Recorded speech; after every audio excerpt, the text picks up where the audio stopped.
பிஸ்மில்லாஹிர்ரஹ்மானிர்ரஹீம். வமா அன்ஃபக்தும் மின் நஃபகத்தின், எதை நீங்கள் எதை நீங்கள் செலவு செய்த போதிலும், அவ் நதர்த்தும் மின் நதரின், அல்லது எதை நீங்கள் நேர்ச்சை செய்த போதிலும், ஃபைன்னல்லாஹ யஅலமு, நிச்சயமாக அல்லாஹ் தஆலா அதை அறிந்தவனாக இருக்கிறான். ஒவ்வொரு மனிதனும் செய்யக்கூடிய எல்லா நற்காரியங்களையும் அல்லாஹ் தஆலா அறிந்துதான் வைத்திருக்கிறான். எந்த நல்ல காரியமாக இருந்தாலும் சரி, நாம் கொடுக்கக்கூடிய தர்மமாக இருந்தாலும் சரி, நாம் செய்யக்கூடிய அமலாக இருந்தாலும் சரி, எல்லாவற்றையும் அல்லாஹ் அறிந்தவனாக இருக்கிறான். அல்லாஹ்வுக்கு மறைந்த விஷயம் எதுவுமே கிடையாது. யார் ஈமான் கொண்டு, யார் அல்லாஹ் நன்மையை கொடுப்பான் அப்படின்னு சொல்லி ஆதரவு வைத்து, யார் அல்லாஹ்வுக்காக என்று இஹ்லாஸோடு அமல்கள் செய்கிறார்களோ, யார் இஹ்லாஸோடு தர்மங்கள் கொடுக்கிறார்களோ, அல்லாஹ் தஆலா அதை அறிந்துதான் வைத்திருக்கிறான். அல்லாஹ் அவர்களுக்கு உண்டான நன்மைகளை அல்லாஹ் கொடுக்கத்தான் செய்வான். வமா லித்தாலிமீன மின் அன்சார், அநியாயக்காரர்களுக்கு உதவி செய்யக்கூடியவர்கள் எவரும் இல்லை அப்படின்னு அல்லாஹ் சொல்கிறான்.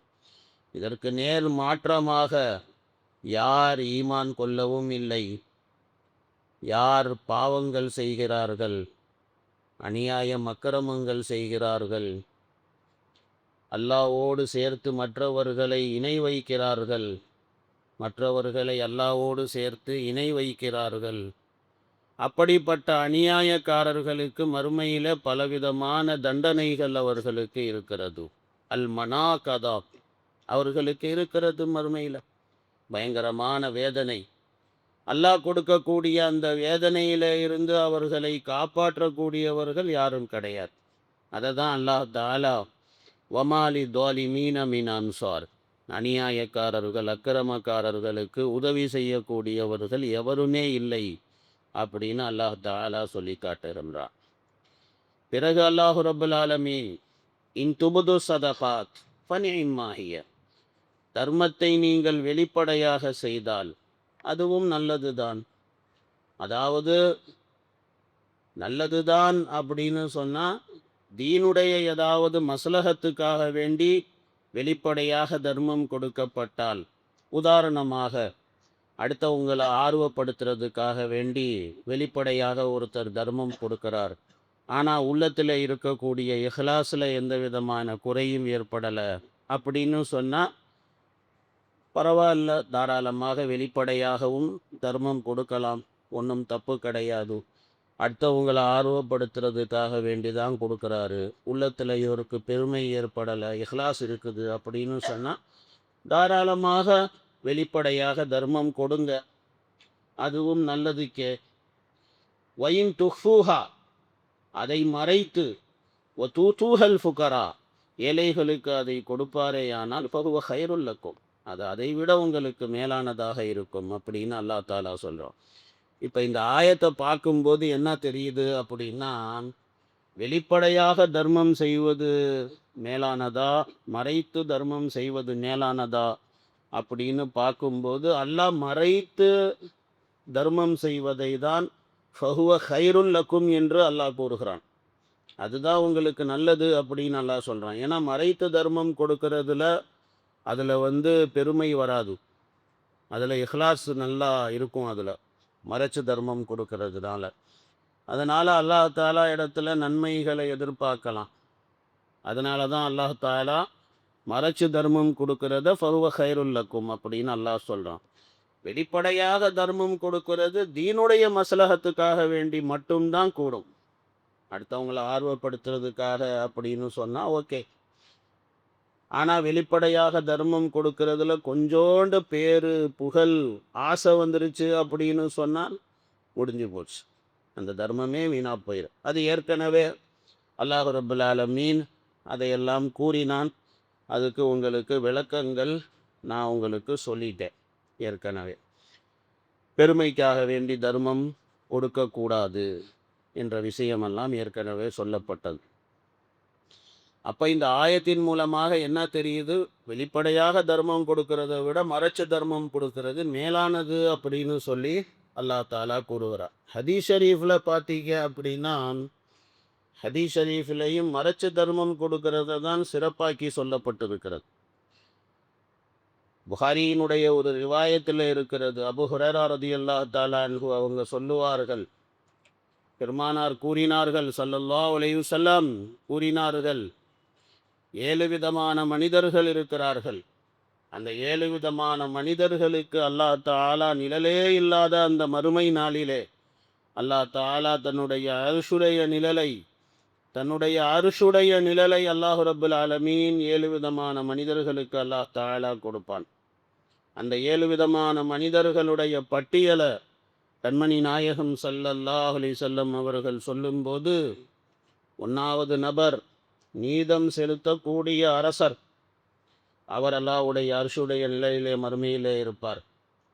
2வது மனிதர், 2 மனிதர்கள், அவர்கள் அல்லாஹ்வுக்காக நேசம் வைத்தார்கள், அல்லாஹ்வுக்காக சந்தித்தார்கள், அல்லாஹ்வுக்காக பிரிந்தார்கள்.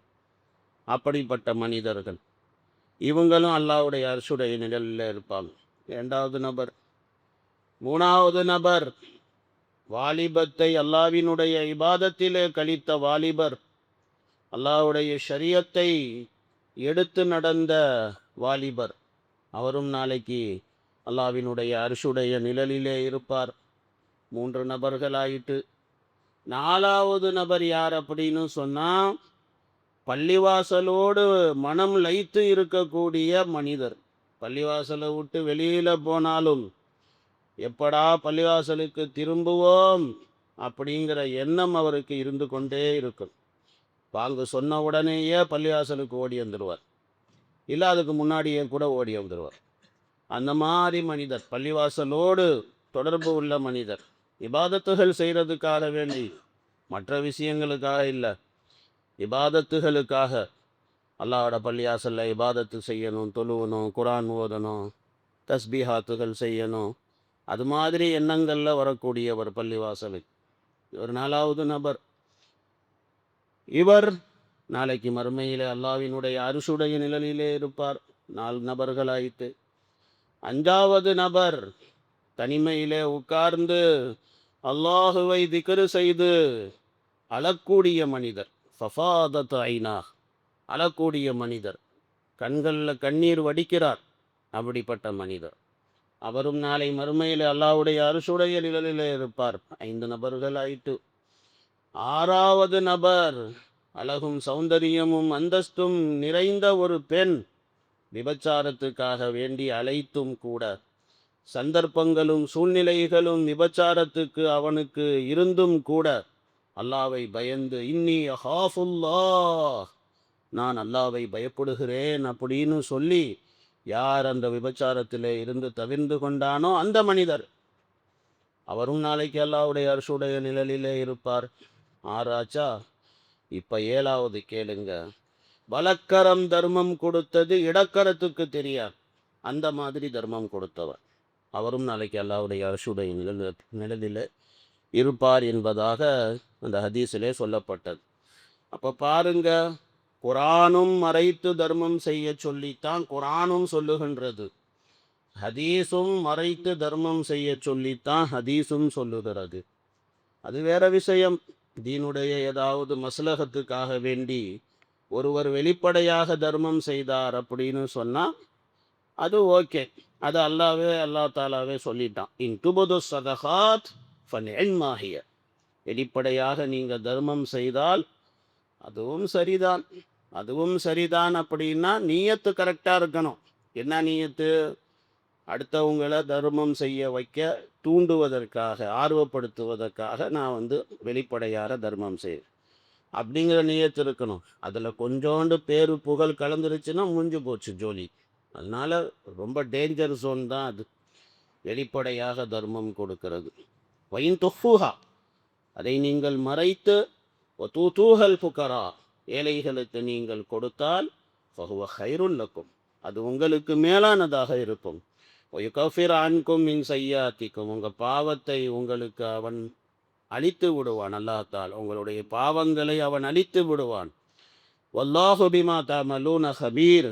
அல்லாஹ் தஆலா நீங்கள் செய்யக்கூடியவற்றையெல்லாம் நன்கு அறிந்தவனாக இருக்கிறான். இந்த ஆயத்துக்கு இன்னும் கொஞ்சம் விளக்கம் சொல்லணும். இன்ஷா அல்லாஹ் பார்ப்போம். அடுத்து உங்களுக்கு சொல்லுவேன். சுப்ஹானல்லாஹி பிஹம்திஹி சுப்ஹானக்கல்லாஹும்ம பிஹம்